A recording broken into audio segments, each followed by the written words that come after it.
स्वागत है मेरे प्यारे बच्चों, आप सभी का अपने YouTube channel sigma classes BST पे। और आप सभी जानते हो इस प्यारे से चैनल पे क्या पढ़ाया जाता है, और नहीं जानते हो तो मैं आपको एक बार सिर्फ फिर से रिपीट कर देता हूं कि इस प्यारे से चैनल पे क्लास 11th और 12th का मैथ और फिजिक्स का पूरा सीरियल नंबर से क्लास चलता है। और आज के इस क्लास में हम पढ़ने वाले हैं क्लास 12 का फिजिक्स देखेंगे, और उसमें चैप्टर नंबर क्या 4 देखोगे। इसका मतलब ये हुआ, पहले मैंने बताया कि सीरियल नंबर से चलता है, इसका मतलब ये हुआ कि तीसरा तक कंप्लीट हो गया। यानी आप देखोगे तो जो चैप्टर आपका क्या है, फर्स्ट है और सेकंड है और थर्ड है, पूरा का पूरा कंप्लीट हो चुका होगा, तभी तो हम लोग फोर्थ पे चले हैं। इसका मतलब पूरा का पूरा कंप्लीट हो गया है। देखना है ना, जाके देखो। कहां देखोगे? सिग्मा क्लासेस बीएसटी के प्लेलिस्ट में जाना, और प्लेलिस्ट में क्या होगा, वहां पे बकायदे चैप्टर 1 2 3 और उसके अदर भी, उसके बाद भी बहुत सारे वीडियो मिल जाएंगे आपको। यानी सीरियल नंबर से देखोगे तो 3 तक तो कंप्लीट कर लो। उसमें आपको आंकिक प्रश्न के साथ ऑब्जेक्टिव क्वेश्चन भी कराए गए हैं। और ये तीनों चैप्टर कंप्लीट करने के बाद आप फिर से दौड़ के चले आओ किस पे?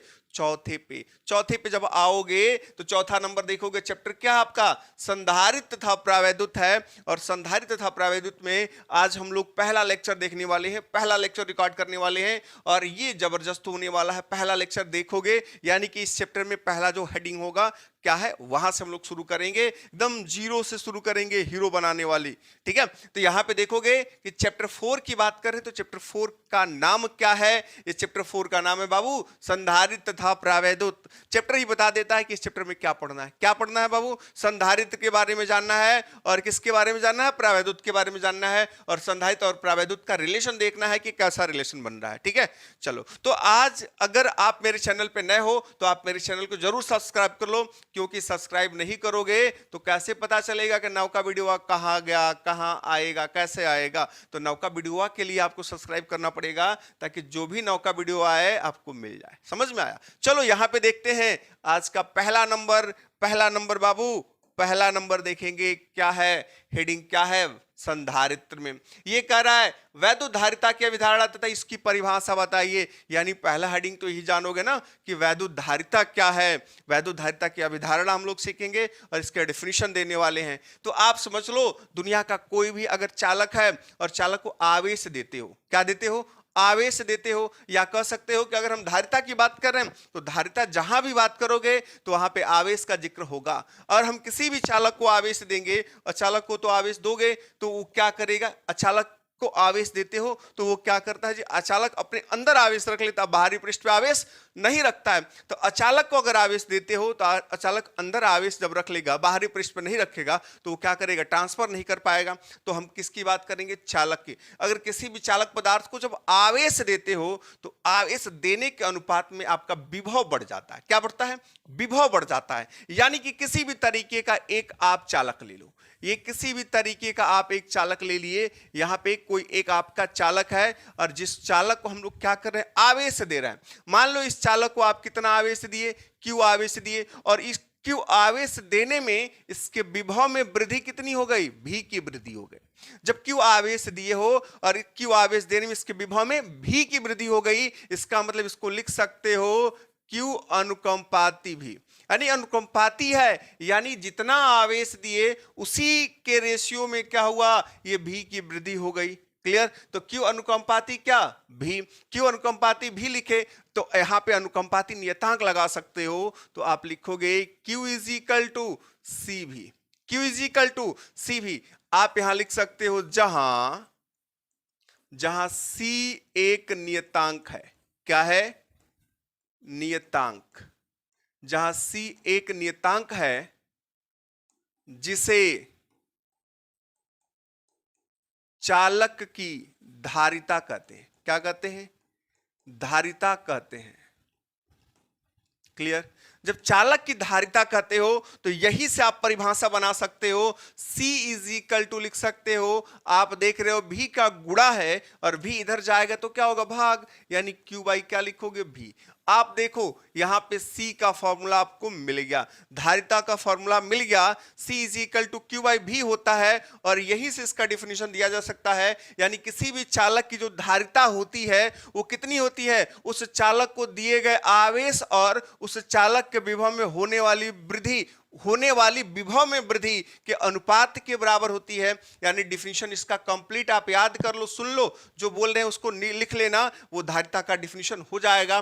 क्या होगा कि किसी भी चालक की जो धारिता होती है वो कितनी होती है कि उस चालक को दिए गए आवेश और आवेश देने में उस चालक का जो विभव में वृद्धि होता है, उन दोनों के अनुपात को क्या कहते हैं? चालक की धारिता कहते हैं। बात समझ में आई? अब चालक की धारिता समझ गए तो यहां पे क्या करोगे? धारिता जब समझ में आ गई तो धारिता का मात्रक लिख लो। क्या लिखोगे? मात्रक। तो आप लिखोगे, अगर Q का मात्रक जानते हो, V का मात्रक जानते हो, तो धारिता का मात्रक क्यों नहीं जानोगे? जानोगे कि नहीं? तो यहां पे देखोगे Q क्या है, यहां पे Q का मात्रक क्या होगा? अगर हम बात करें आवेश का मात्रक कूलाम, यदि आप यहां से लिख सकते हो, यदि Q का मात्रक क्या हो? कूलाम। ध्यान से देखना। तथा V का मात्रक,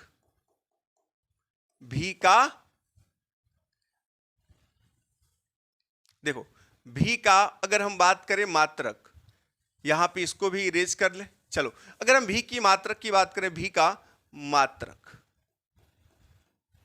का मात्रक क्या हो? बोल्ट हो। क्या हो बाबू? बोल्ट हो। तब C का मात्रक क्या होगा? कूलाम पर बोल्ट होगा। क्या होगा?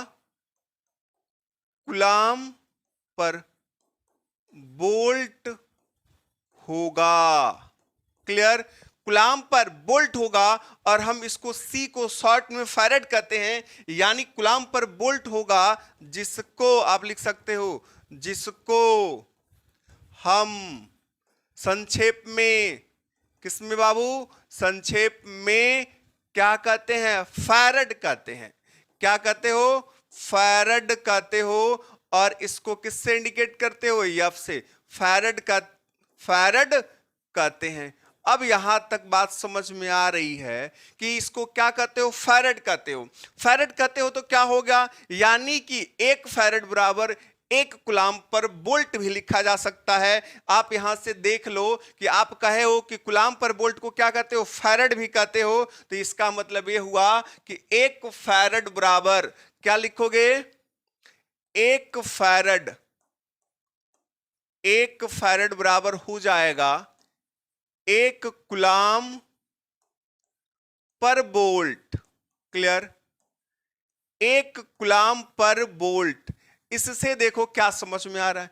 1 फैरेड का डिफिनीशन तो लिख सकते हो। यानी 1 फैरेड किसी चालक की वह धारिता होती है जिसको 1 कूलाम आवेश देने पर उस चालक में 1 वोल्ट के उस चालक के विभव में 1 वोल्ट की वृद्धि हो जाए। यानी कह सकते हो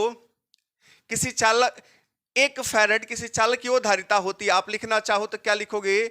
1 फैरेड किसी चालक की वह धारिता होती है जिसको क्या करने पे? 1 कूलाम का आवेश, ध्यान से देखना, आवेश देने पर, 1 कूलाम का आवेश देने पर उसके विभव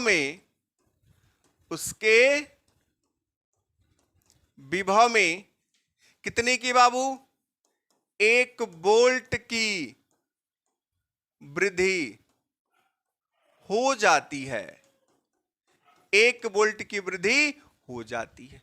बात समझ में आया? 1 फैरेड किसको कहोगे? किसी चालक को क्या कर रहे हो? किसी चालक का धारिता 1 फैरेड कब होगा? जब उसको 1 कूलाम का आवेश दो और उसके विभव में 1 वोल्ट की वृद्धि हो, तो कहेंगे वहां पे उस चालक की धारिता कितनी है? 1 फैरेड की है। बात समझ में आई? इतनी सी बात समझ में आई? देखो, कूलाम आवेश का बड़ा मात्रक है और कूलाम से ही रिलेटेड क्या है? आपका फैरेड बना है। इसका मतलब फैरेड भी क्या करोगे? धारिता का बड़ा मात्रक होता है। अतः इसके छोटे मात्रक को हम लोग क्या लिखते हैं? माइक्रो फैरेड लिखते हैं। और माइक्रो फैरेड को किससे इंडिकेट करोगे? आप देखोगे, आप यहां से लिख सकते हो 1 माइक्रो फैरेड। कितना? 1 माइक्रो फैरेड। यहां पे माइक्रो फैरेड को किससे इंडिकेट करोगे? म्यू एफ से। यानी आप लिखोगे 1 mu F. 1 mu F is equal to 10 to the power minus 6 F, यानी 1 माइक्रोफैरड बराबर 10 की घात माइनस 6 फैरड होता है। और एक और लिख सकते हो, 1 पिको फैरड की बात करते हैं, 1 पिको फैरड बराबर 10 की घात माइनस 12 फैरड होता है। और आप यहां से ध्यान से लिखना, और 1 पिको फैरड को आप 1 माइक्रोफैरड भी कह सकते हो। क्या कह सकते हो? माइक्रोफैरड भी कह सकते हो। अर्थात आप यहां लिख सकते हो 1 माइक्रोफैरड, यानी म्यू म्यू एफ, ये माइक्रो मतलब म्यू म्यू एफ, तो म्यू म्यू एफ बराबर क्या होगा? 10 to the power minus 12 farad. Clear? यहां तक कोई कंफ्यूजन? बात समझ में आ रही है? यहां तक बात समझ में आ गई तो आगे हम क्या लिखेंगे? इसका बीमीय सूत्र लिख लें। मात्र एक बीमीय सूत्र लिख लो, ये आपका हेडिंग कंप्लीट हो जाएगा। आप ध्यान से देख लो, आप इधर पीछे से देख लो, यहां से हम लोग हेडिंग शुरू किए थे। आप स्क्रीनशॉट ले लेना, और जिसको भी इसका नोट्स चाहिए वो मेरे Telegram channel sigma classes bestie से डाउनलोड कर सकता है। वहां पे पीडीएफ फॉर्मेट में आपको नोट्स मिल जाएगा। ठीक है, चलो तो ये स्क्रीनशॉट ले लेना, आगे भी स्क्रीनशॉट ले लेना, और आगे की तरफ बढ़े तो बीमीय सूत्र की बात करें, यानी आप क्या लिखोगे? धारिता का बीमीय सूत्र लिखो। तो आप यहां पे क्या लिखोगे? देखो, धारिता का बीमीय सूत्र। चलो बाबू, धारिता का बीमीय सूत्र लिखना है, तो धारिता का बीमीय सूत्र लिखोगे तो क्या जानते हो? आप सीधे सीधे लिखोगे हम जानते हैं। क्या हम जानते हैं? क्या जानते हो? कह दोगे कुछ नहीं जानते हैं, तो कुछ तो जानते हो। अभी पढ़ाया गया, हम जानते हैं C इज इक्वल टू होता है Q बाई V, यानी आप लिख सकते हो C का मात्रक। क्या लिखोगे? C का मात्रक बराबर Q का मात्रक होता है कूलाम। क्या होता है? कूलाम, बटे में V का मात्रक होता है वोल्ट। यहां तक तो समझ में आएगा। Q का मात्रक कूलाम होता है, V का मात्रक वोल्ट होता है, तो C का मात्रक कूलाम वोल्ट आपको बताया गया। यहां तक सीधा सीधा है। अब चलो यहां पे थोड़ा सा लिख लेते हैं। आप देखो वोल्ट को क्या लिखते हो? वोल्ट बराबर क्या होता है? ये वोल्ट बराबर होता है जूल पर कूलाम। क्या होता है? जूल पर कूलाम। आपको बताया गया V is equal to W by Q, तो वोल्ट को आप जूल पर कूलाम भी तो लिख सकते हो। तो बाबू यहां पे क्या, ऊपर तो आपका कूलाम रहेगा, इधर में कोई दिक्कत नहीं, कूलाम रहेगा। अभी वोल्ट के स्थान पे आप लिखोगे जूल, और पर क्या हो गया? कूलाम। अरे ये कूलाम आपका देखोगे पलट दो तो कूलाम में कूलाम का गुणा हो जाएगा। तो आप इसको सीधे सीधे लिख सकते हो, आप इसको सीधे सीधे लिख सकते हो। क्या? ये कूलाम का स्क्वायर अपान जूल, कूलाम का स्क्वायर अपान जूल।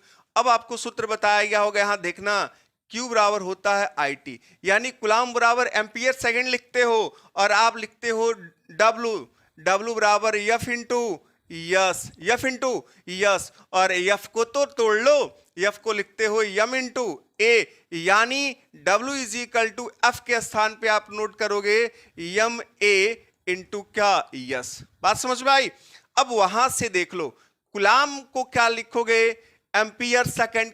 Q बराबर IT, तो IT का मतलब कि एम्पियर और सेकंड, तो आप यहां पे इसको नोट कर लो, एम्पियर। क्लियर? और इसका देखो कूलाम का स्क्वायर है, इसका मतलब एम्पियर का भी स्क्वायर होगा, और यहां पे सेकंड का भी स्क्वायर होगा। ठीक है? बटे में क्या है? जूल। जूल बराबर क्या लिखे हो? F इंटू एस लिखे हो, और F में देखोगे ये क्या आया? यम आया। यम के लिए क्या लिखते हो? किग्रा, द्रव्यमान का मात्रक किग्रा। और A है तो त्वरण, तो त्वरण का मात्रक होता है मीटर पर सेकंड स्क्वायर, यानी कि आप मीटर और सेकंड का पावर -2 भी लिख सकते हो। और फिर से यहां पे यस है तो ये मिलेगा आपको क्या? मीटर। यहां तक कोई कंफ्यूजन? यहां तक कोई भी कंफ्यूजन हो तो आप बता सकते हो। चलो यहां तक कोई कंफ्यूजन नहीं है तो थोड़ा सा इसको ऊपर कर लेते हैं, थोड़ा सा इसको ऊपर कर लें। ये हमारा क्या होगा? थोड़ा सा ऊपर कर लो, सॉरी यहां से होगा, ये थोड़ा सा इसको ऊपर कर लें, ये हमारा कंप्लीट मिल जाएगा। तो आप देखोगे ये एम्पियर का स्क्वायर, सेकंड के स्क्वायर, किग्रा, ये मीटर, सबको ऊपर भेज दें, यानी किग्रा को ऊपर भेजोगे तो ये सीधा सीधा आपको देगा किग्रा का पावर -1। क्लियर। अब देखो मीटर गुणे मीटर को भेजोगे तो ये मीटर स्क्वायर नीचे रहेगा, ऊपर जाके -2 हो जाएगा। सेकंड का पावर कितना है? सेकंड का पावर आपको दिख रहा है -2 नीचे है, ऊपर भी क्या है 2 है, तो नीचे वाला ऊपर जाएगा तो क्या होगा? प्लस होगा, और +2 पहले से है तो आप यहां पे लिखोगे सेकंड का पावर 4, और पहले यहां से एम्पियर का पावर भी देख लो, तो ये एम्पियर, एम्पियर का पावर क्या है? 2। बात समझ में आई? तो देखो सी का मात्रक आप एमकेएस पद्धति में लिख लिए। किसका मात्रक मिला? सी का मात्रक। किस पद्धति में? एमकेएस पद्धति में। एमकेएस में तो लिख लिए। अब यहां से क्या लिखोगे? सी का बीमीय सूत्र। देखो बहुत आसान हो गया। सी का बीमीय सूत्र जब लिखोगे तो आप देखो किग्रा के लिए जब बीमा लगाते हो तो द्रव्यमान को इंग्लिश में कहते हैं मास। मास का पहला अक्षर क्या होगा? एम। तो कैपिटल एम का पावर -1। मीटर लंबाई के लिए आता है, और लंबाई को इंग्लिश में लेंथ कहते हैं, तो लेंथ का पहला अक्षर एल, एल का पावर -2। सेकेंड टाइम के लिए आता है, और टाइम का पहला अक्षर है क्या? टी, तो टी का पावर 4। और एम्पियर के लिए हम ए लगाते हैं, एम्पियर के लिए ए लगाते हैं तो ए का पावर 2। बात समझ में आई? यहां तक तो कोई दिक्कत तो नहीं होगी, यहां तक तो सबको समझ में आया होगा। अब कैसे समझोगे बताओ? इतना सिंपल से सारी तरीके से बताया गया है, पूरा का पूरा कॉन्सेप्ट तो समझ में आया होगा। चलो अगर पूरा का पूरा कॉन्सेप्ट समझ में आ गया है तो इस लेक्चर में यहीं तक देख लो। इसके बाद जो बताया जाएगा आपको मुश्किल से 3-4 लेक्चर और बताया जाएगा। हो सकता है ये चैप्टर क्या हो, समाप्त हो जाए। उसके बाद से आंकिक प्रश्न इसके नहीं छोड़ने चाहिए, क्योंकि ये बहुत ही जबरदस्त चैप्टर है। अगर देखोगे कॉम्पिटिटिव लेवल से भी देखोगे तो बहुत जबरदस्त है, क्योंकि इसमें बहुत अच्छा आंकिक प्रश्न मिल जाता है आपको। ठीक है, तो आप देखो ऊर्जा के साथ इसको देखो, पढ़ो, और अपने मित्रों के पास शेयर भी करो, क्योंकि मित्रों के पास शेयर करोगे तो थोड़ा सा मेरा ऊर्जा लेवल बढ़ेगा और मैं आपके लिए बहुत अच्छा करूंगा। ठीक है, चलो ठीक है, आज की क्लास में बस इतना ही। आगे फिर पढ़ेंगे हम लोग। धन्यवाद।